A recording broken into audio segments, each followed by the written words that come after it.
Este es el segundo video relacionado con nuestro ciclo de conferencias relacionado con el módulo Control y Seguimiento de la Gestión Financiera.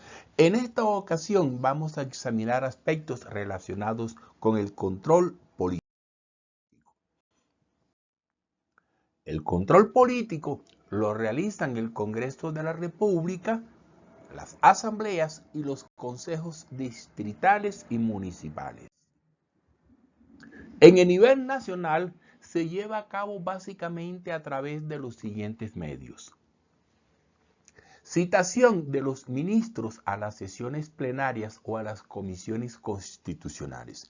Citación de los jefes de departamentos administrativos a las comisiones constitucionales.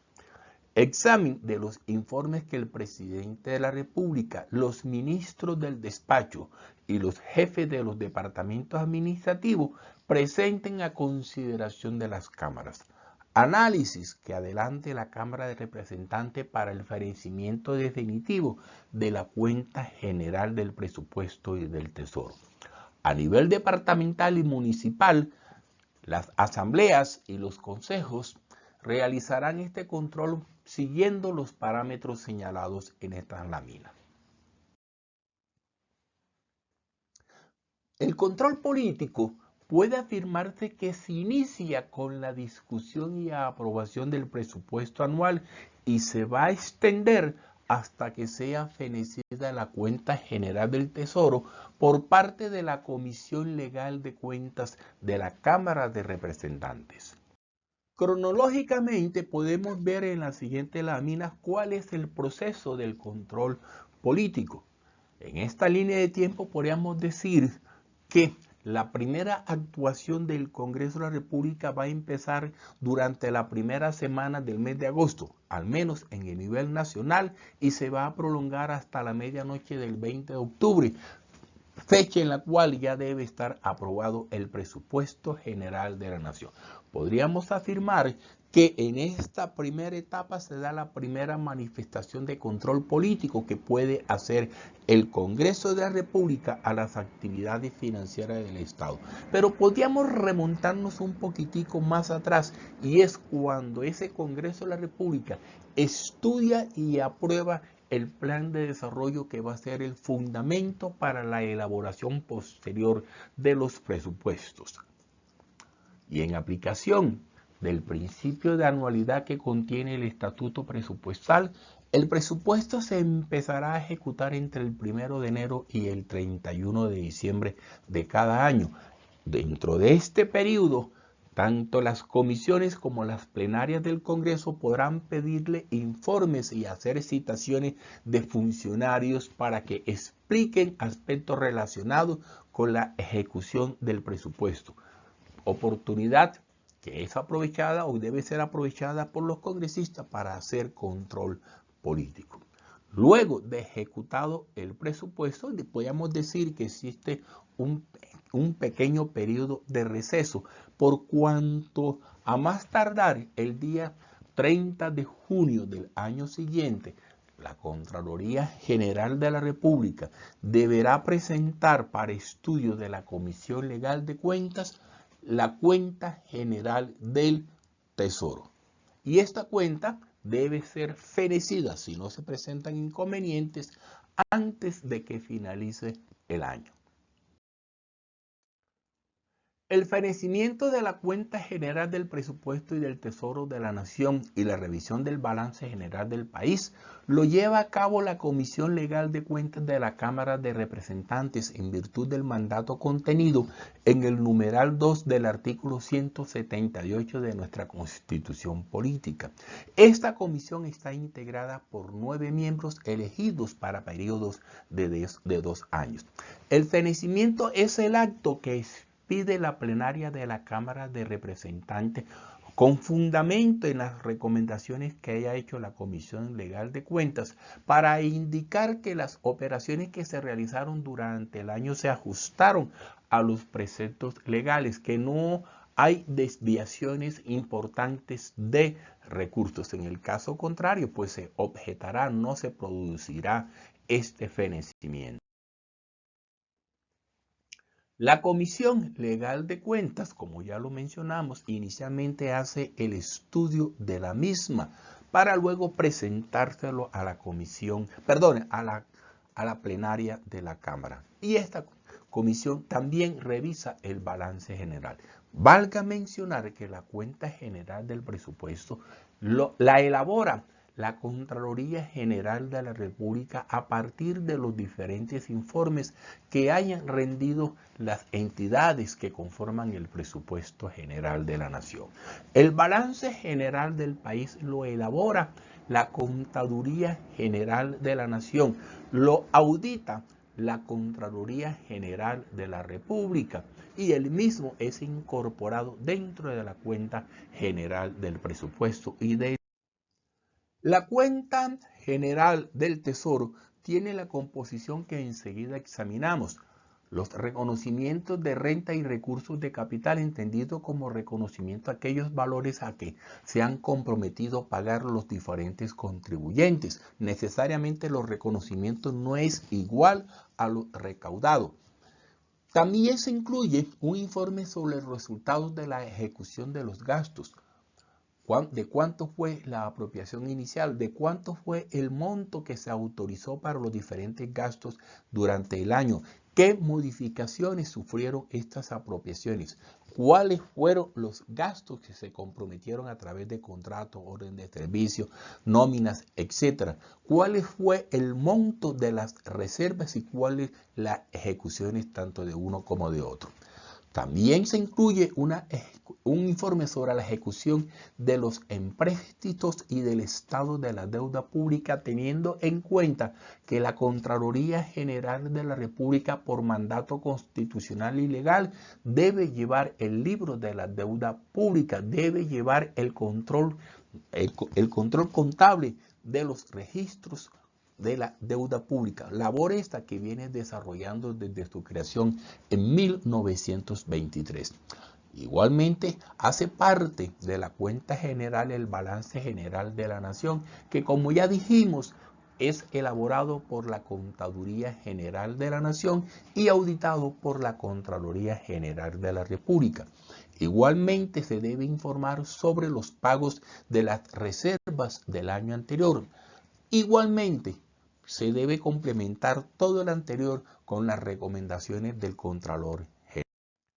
Para comprender un poco lo que se dijo en la lámina anterior, veamos cuál es el proceso de afectación del presupuesto de gasto. Señalemos que para que se pueda empezar a ejecutar o más bien a comprometer el presupuesto, es indispensable que el jefe máximo del organismo o a quien él haya delegado le solicite al jefe de presupuesto o a quien haga sus veces un certificado en donde conste que se encuentran partidas presupuestales libres y sin afectaciones.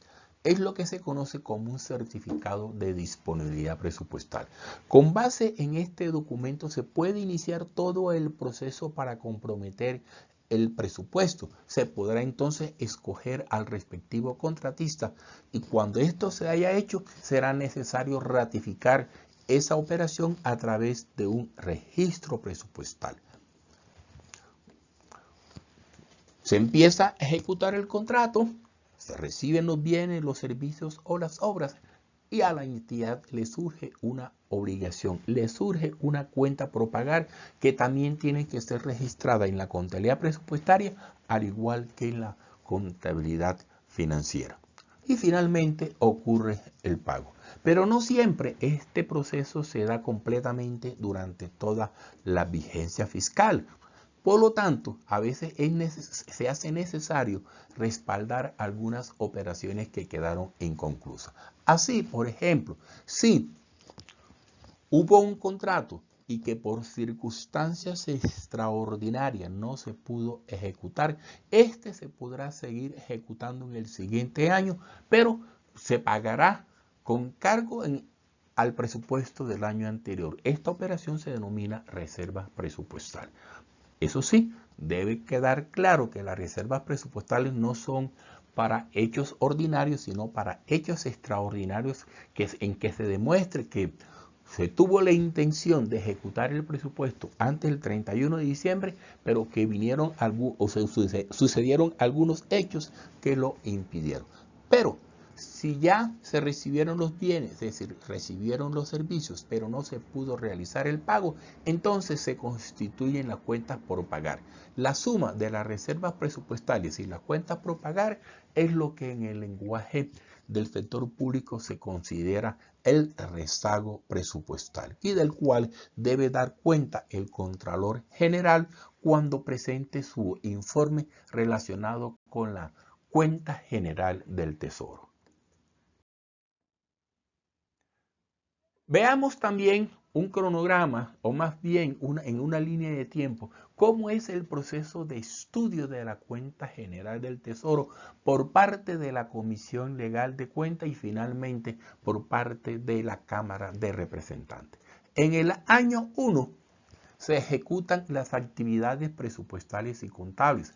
Aquí puede darse control político por parte del Congreso de la República, Cámara o Senado de la República. En el siguiente año, en el año 2, ya lo dijimos, se elabora la Cuenta General del Tesoro por parte del Contralor General con base en la información que le haya suministrado las entidades conformantes del presupuesto, al igual que el balance elaborado por el Contador General. Y a partir de esta fecha, entonces, empieza el estudio por parte de la Comisión Legal de Cuentas de la Cuenta General del Presupuesto y del Tesoro. Y con fundamento en las recomendaciones que haga esta comisión, antes del 31 de diciembre, la Cámara de Representantes fenecerá, en el mejor de los casos, la Cuenta General del Tesoro. En otros podrá generar observaciones. Durante el periodo anterior, la Cámara de Representantes, pero más especialmente la Comisión Legal de Cuentas, podrá realizar las siguientes actividades: solicitar explicaciones sobre los hallazgos que haya reportado la Contraloría General de la República en sus diferentes informes. Podrá recibir las explicaciones a que haya lugar y proyectará un acto de fenecimiento o de no fenecimiento de la Cuenta General del Tesoro, cuyo destinatario será entonces la plenaria de la Cámara de Representantes. Tanto la Cámara de Representantes como la Comisión Legal de Cuentas podrán realizar control político sobre el desempeño administrativo, financiero, presupuestal y contable de las diferentes entidades. Cuando de los debates o del estudio que hayan hecho la Cámara de Representantes, o más específicamente la Comisión Legal de Cuentas, se deduzcan responsabilidades para el presidente de la República o para algunos de sus ministros, se podrá dar traslado a la Comisión de Investigaciones y Acusaciones de la Cámara de Representantes.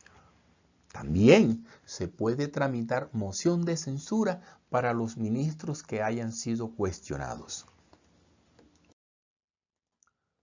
En el caso de las entidades del nivel territorial, hablamos de departamentos, distritos y municipios, además de tener en cuenta el procedimiento que hemos venido señalando, deben considerar el programa de gobierno que haya presentado la respectiva autoridad. Esto es el gobernador o el alcalde.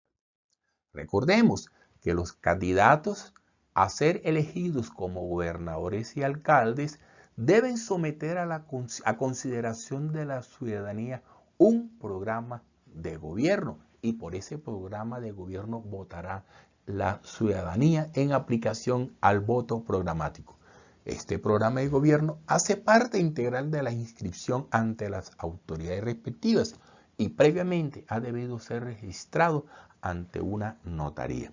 Para el caso de la Presidencia de la República, sus aspirantes también elaboran programas de gobierno, pero no por una obligación legal, sino más bien por una obligación política. También hagamos mención que el voto programático es una forma de participación ciudadana y a través del cual los que votan para elegir a un gobernador o un alcalde le imponen al mandatario elegido el cumplimiento del programa de gobierno que previamente presentó. Si ese gobernante incumple con ese programa de gobierno, la ciudadanía podrá hacer uso de otro mecanismo de participación ciudadana, como es la revocatoria del mandato. Dado que el presidente o quien aspira a ser presidente no está obligado a presentar programa de gobierno, tampoco está sometido a la figura de la revocatoria del mandato. En esta parte de la exposición quiero destacar que el control político, al igual que los otros controles como el disciplinario, fiscal, ciudadano, deben apoyarse en las distintas herramientas financieras que se elaboran y se utilizan dentro del sector público, incluidas las reglas fiscales. Pero ¿qué herramientas financieras son elaboradas dentro del sector público? Las más importantes son el presupuesto, del que ya hicimos mención que es el eje de toda la actividad financiera estatal, el plan financiero, el plan operativo anual de inversiones, cuya trilogía conforman lo que se conoce como sistema presupuestal. Pero también las entidades deben elaborar un programa anual mensualizado de caja PAC. Y aunque no es propiamente una herramienta financiera, incluimos dentro de este listado el plan de desarrollo, en la medida en que el mismo es la base para la elaboración del presupuesto público. Y este plan de desarrollo contiene algunos elementos, sobre todo el plan de inversiones públicas y los presupuestos cuatrianuales, que van a dar muchas luces sobre cómo se debe elaborar el presupuesto. De este plan de desarrollo, sobre todo en lo que tiene que ver con el plan de inversiones públicas, salen aquellos proyectos que posteriormente integrarán el banco de programas y de proyectos, que será la base para la elaboración del plan operativo anual de inversiones y del presupuesto anual. Plan de desarrollo con fundamento en el cual se elaboran los planes estratégicos sectoriales, los planes estratégicos institucionales y los planes de acción anual. Igualmente, entra dentro de este listado de herramientas financieras el marco fiscal de mediano plazo, que es un instrumento integrado por otros instrumentos de menor jerarquía, dentro de los cuales incluimos el programa macroeconómico, el plan financiero, que es el mismo que ya señalamos atrás, las metas de superávit primario y análisis de la sostenibilidad de la deuda y otros instrumentos adicionales. Y de este marco fiscal de mediano plazo surge la obligación de elaborar un marco de gasto de mediano plazo, que lo elabora por mandato legal la nación, pero que también lo vienen elaborando algunos departamentos y municipios del país. Y todo ello debe respetar las diferentes reglas fiscales que señalaremos más adelante. El plan financiero es ante todo un instrumento de planificación y gestión financiera. Podríamos decir que es un gran instrumento en que se apoya la política fiscal y le permite al gerente financiero conocer el monto de los recursos que dispondrá, al igual que el posible déficit en que se incurrirá y las fuentes de financiamiento, o podrá determinar más bien las alternativas o estrategias para su financiamiento. Eso desde el punto de vista de la gestión. Desde el punto de vista de control, servirá para controlar las actividades pasadas, pero también conocer cómo será o se estima que será el comportamiento futuro de las respectivas entidades públicas. Cuantitativamente podemos decir que el plan financiero contendrá por un lado los ingresos corrientes, a los cuales les descontamos los gastos corrientes para determinar el déficit o ahorro corriente. Si de los ingresos de capital se descuentan los gastos igualmente de capital, se obtiene el déficit o superávit de capital. Este déficit o superávit de capital, sumado al déficit o ahorro corriente nos va a dar el déficit o superávit total, que también lo podemos obtener sumándole a los ingresos corrientes los ingresos de capital y restándoles los gastos corrientes y los gastos de capital. Habiéndose determinado el déficit o el superávit, en el primer caso, entonces habrá que determinar cómo se va a financiar ese déficit. Quiero señalar que este plan financiero se debe elaborar para periodos de 10 años y que cada año se debe revisar y agregar un nuevo año, de tal manera que en el horizonte siempre exista un plan financiero a 10 años. El presupuesto de un año se deberá enmarcar rigurosamente en las cifras del primer año de ese plan financiero. Más ampliamente, este plan financiero lo podemos ver como se señala en esta siguiente lámina. Los ingresos corrientes los podemos dividir a su vez en tributarios y no tributarios. Y si se quiere más discriminación, pues los tributarios se dividirán también en directos e indirectos y los no tributarios en los diferentes conceptos que los componen. Los gastos corrientes a su turno van a contemplar los gastos de funcionamiento, los gastos operativos en sectores sociales, los intereses y comisiones de deuda, el déficit de vigencias anteriores y así obtenemos el déficit o ahorro corriente del que ya hablamos atrás. Si restamos de ingresos de capital los gastos de capital, obtenemos entonces el déficit o superávit de capital.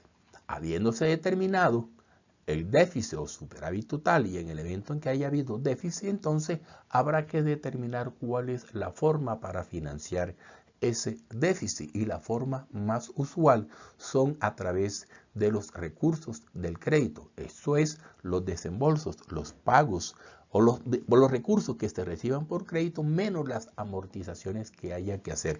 Pero también son fuente financiadora del déficit, las utilidades del Banco de la República, la venta de activos fijos, los recursos recibidos por telefonía celular, la denominada deuda flotante, que es la variación de un año a otro del rezago presupuestal, del que ya se habló atrás, algunos ajustes por causación, los recursos de tesorería. Son fuentes para financiar el déficit en el evento en que éste se presente.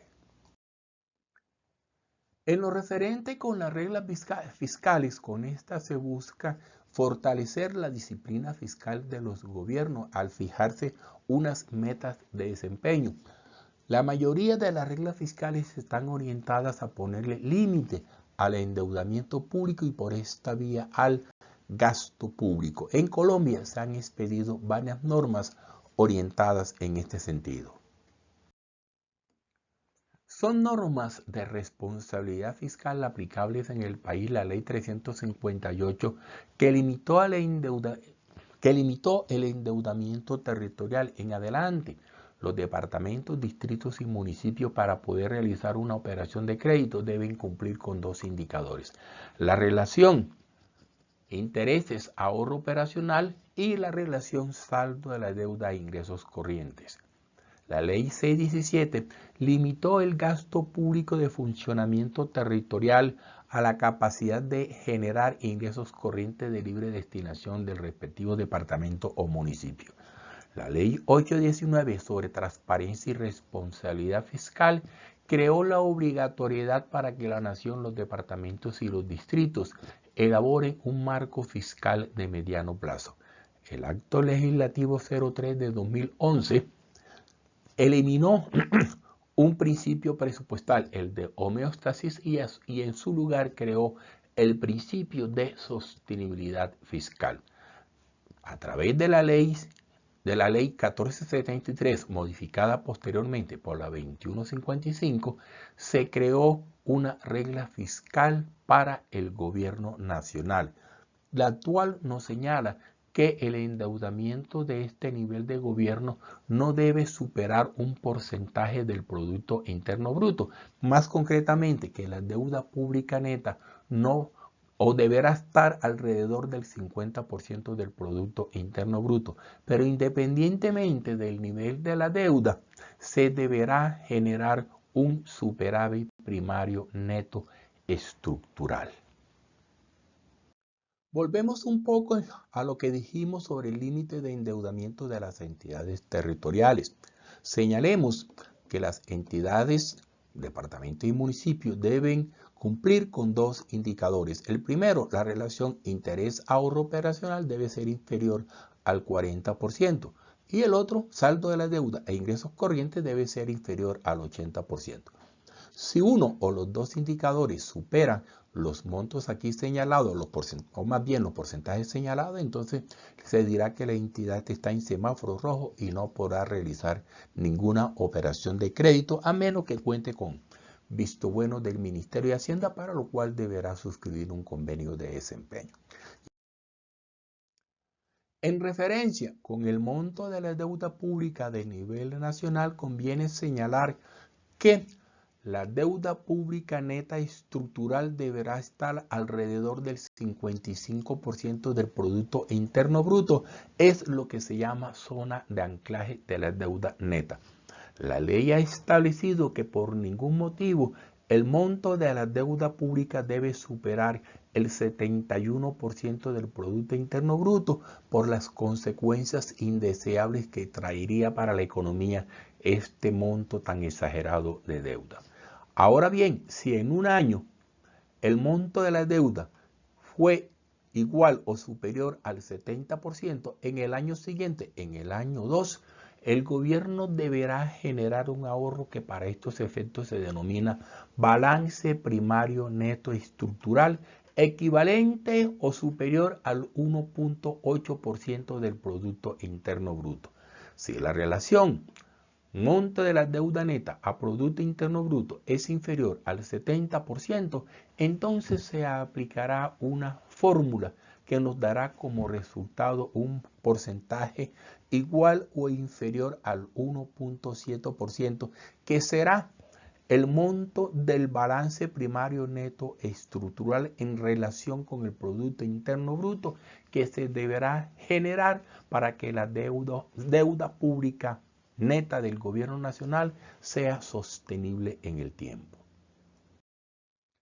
Ahora bien, si el control político de nivel territorial se fundamenta en los gastos de funcionamiento, pues aparte de otras consideraciones se deberán tener en cuenta los límites legales que existen al respecto. Valga mencionar que en el pasado las entidades territoriales no tenían ningún límite y por eso algunas se desbordaron excesivamente. De allí que fue indispensable expedir la Ley 617. Ahora, las entidades territoriales tienen limitados sus gastos de funcionamiento a los ingresos corrientes de libre destinación que generen y a su categoría. Y esta categoría a su vez se obtiene combinando tres grandes variables. La variable población, los ingresos corrientes de libre destinación y la relación gastos de funcionamiento a ingresos corrientes. Los ingresos corrientes de libre destinación son aquellos de los que podrá hacer uso el ente territorial sin ninguna restricción diferente a las contenidas en las leyes. Este concepto se obtiene restando de los ingresos corrientes aquellas partidas que por mandato constitucional y legal ya tienen una destinación específica. En cuanto al marco fiscal de mediano plazo, que ya mencionamos que es un instrumento que debe servir de base para la toma de decisiones fiscales, conviene señalar que existe uno para el nivel nacional y sendos para cada entidad territorial elaboradas por ellas mismas. Este marco fiscal de mediano plazo contiene estos elementos, unos que son exclusivos del nivel nacional, otros comunes a ambos niveles de gobiernos y unos exclusivos del nivel territorial. Hacen parte del nivel nacional los siguientes elementos: el programa macroeconómico, el informe de resultados macroeconómicos y fiscales y la evaluación de las actividades cuasi fiscales y los indicadores de gestión presupuestal. Son comunes a ambos niveles el plan financiero, las metas de superávit primario, la estimación del costo fiscal de exenciones, deducciones o descuentos tributarios, la relación de pasivos exigibles y la estimación del costo fiscal de normas sancionadas en la vigencia anterior. Y son exclusivos del nivel territorial el informe de resultados y las acciones y medidas para el cumplimiento de metas. Reafirmo y ratifico lo dicho al iniciar esta presentación, es que es indispensable que quienes vayan a realizar control político, control fiscal, control disciplinario, control ciudadano, estén relacionados, tengan conocimiento sobre la existencia de estas herramientas financieras y que las entidades estatales deben elaborarlas con el mayor cuidado posible para que su información sea de gran utilidad para la población y para ellas mismas. Por último, recomiendo ver el video cuyo enlace se encuentra en la parte de abajo. Allí, la Comisión Legal de Cuentas le realizó un debate de control político al Contador General de la Nación y este muestra un resumen del balance general de la Nación correspondiente al año 2022. Muchísimas gracias.